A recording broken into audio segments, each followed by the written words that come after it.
জলের ব্যাপারে কি আমাদের পুকুর বাড়ির ভিতরে, তাই আমরা গ্যারান্টি দেবো। এর কোনো গ্যারান্টি নেই।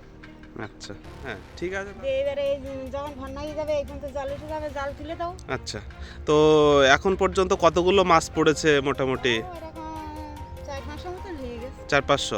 কত টাকা ইনকাম হবে মোটামুটি ওটা থেকে? 300 টাকা।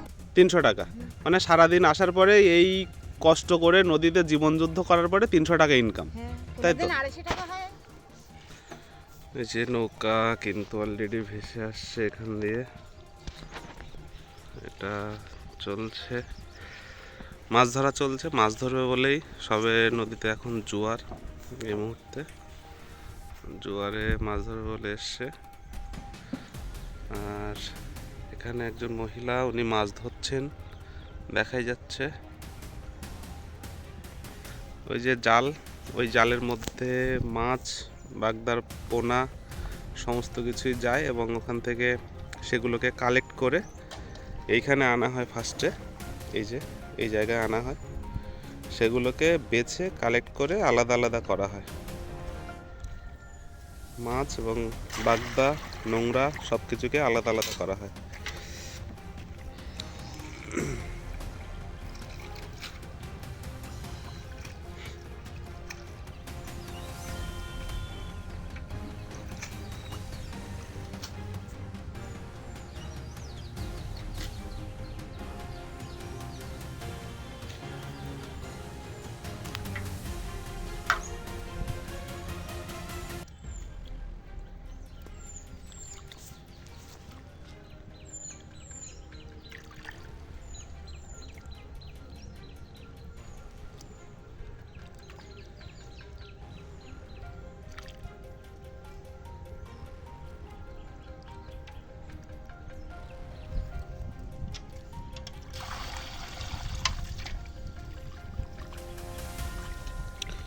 মাছ ধরার প্রসেসটা একটু জটিল। ওখান থেকে ফার্স্টে জলের সাথে সমস্ত কিছু যায়, ওটাকে কালেক্ট করে আনা হয়। কালেক্ট করে আনার পরে এখানে ধুয়ে পরিষ্কার করে সেটাকে এই জলে রেখে সেখান থেকে মাছগুলোকে বেছে আলাদা করা হয়।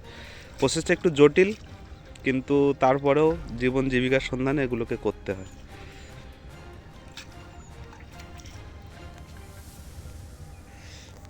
যিনি মাছ ধরছেন, আমি একটু ওনার সাথে কথা বলার চেষ্টা করব। ওনার জীবন জীবিকা কিভাবে চলছে সেটা একটু আপনারাও জানলে অবাক হবেন। একটুখানি এইখানে আসবে।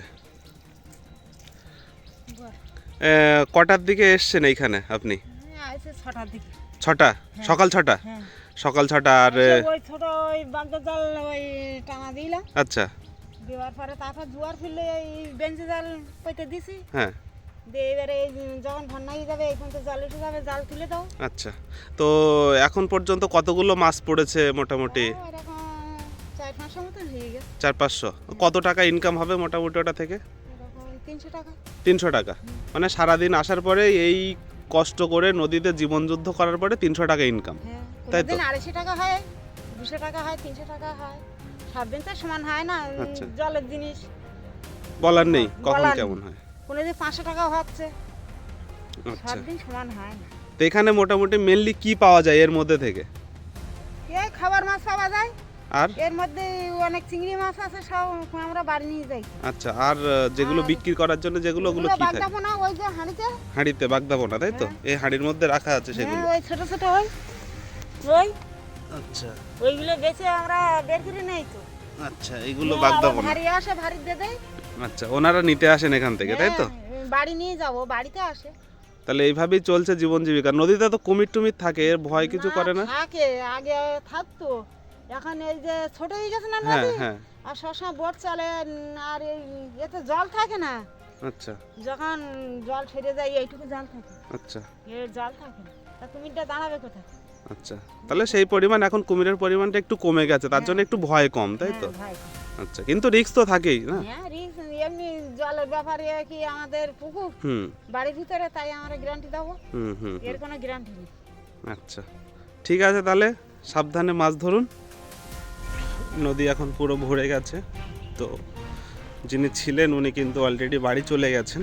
তো এখন নদী পুরো ভর্তি, কিন্তু তবুও এখন এটাকে বলা হয় মড়ানির সময়। তো এই কারণের জন্য জল পুরো একদম এই পর্যন্ত আসেনি, এটা ওই পর্যন্তই, এটা এর বেশি আর জল উঠবে না।